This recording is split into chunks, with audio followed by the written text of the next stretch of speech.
having an elite quarterback doesn't necessarily mean that your Super Bowl window is always going to be open as long as they're around. Joe Burrow last year put up an MVP season and didn't walk away with the award because the Bengals missed out on the postseason. And this year, it's widely expected that the Bengals are going to bounce back. They're going to make it to the playoffs, and there's a possibility that they can make another Super Bowl run with them extending Jamarr Chase and T. Higgins. You keep Joe Burrow's two best weapons around. These are the three guys that are the stable of your franchise. And right now, Vegas is giving the Bengals the 8th best odds to win the Super Bowl this year. They have better odds than the Rams, the Texans, and the Chargers.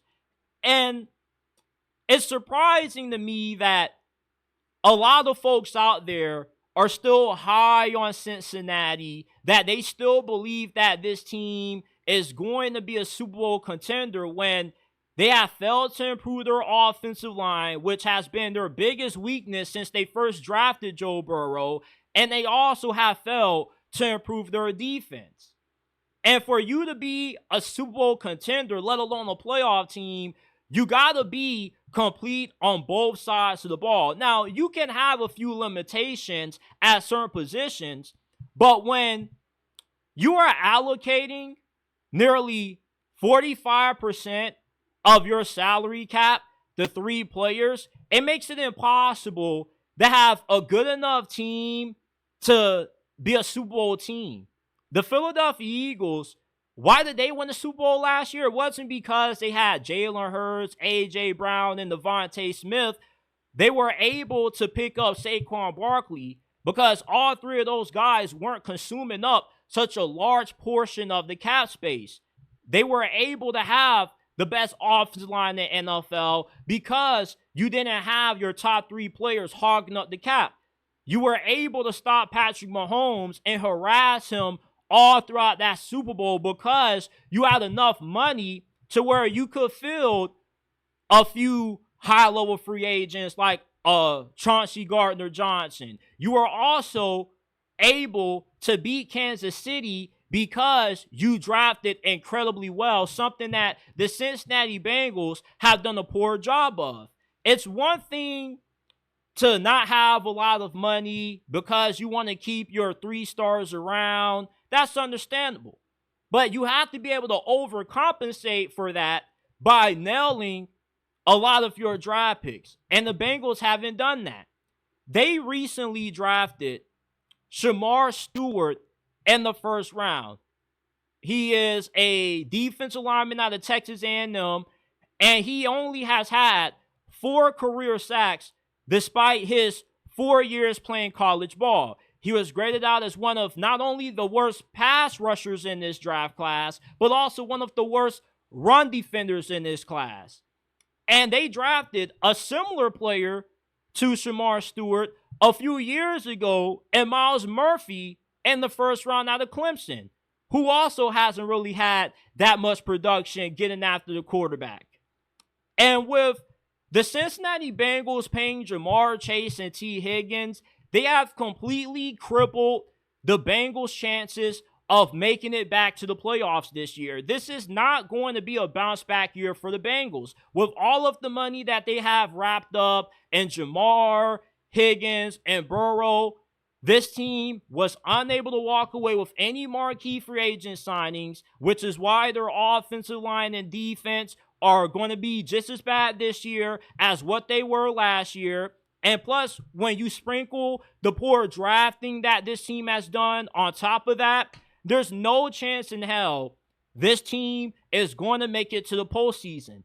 They are 8th in Super Bowl odds, higher than the Rams, higher than the Texans and the Chargers, and yet all 3 of those teams are more talented than what the Bengals are. Outside of Burrow, Higgins, and Chase, there's not too many star players you can name on this unit. Outside of Trey Hendrickson, when the Bengals made that Super Bowl run and Joe Burrow's second season, they had a lot of good players on both sides of the football. Their offensive line wasn't good, but you had Higgins, Chase, Burrow, but you also had Joe Mixon, who you had to get rid of. You had Trey Hendrickson, Von Bell, Jesse Bates. You had a lot of good players on that defense, but as you continue to lose those guys because you couldn't afford to pay them due to you having to pay Joe Burrow, Jamarr, and eventually T. Higgins, it ended up making your team even worse as you continued to go throughout the Burrow era. And this is probably the worst team that the Cincinnati Bengals have fielded since they first drafted Joe Burrow. And I also feel Joe Burrow's Super Bowl run is probably the last ever Super Bowl run that he's going to have in his career as long as he stays in Cincinnati. This is an organization that doesn't draft well. The coaching isn't really all that great neither. The Bengals are not in a position this season to be a playoff team.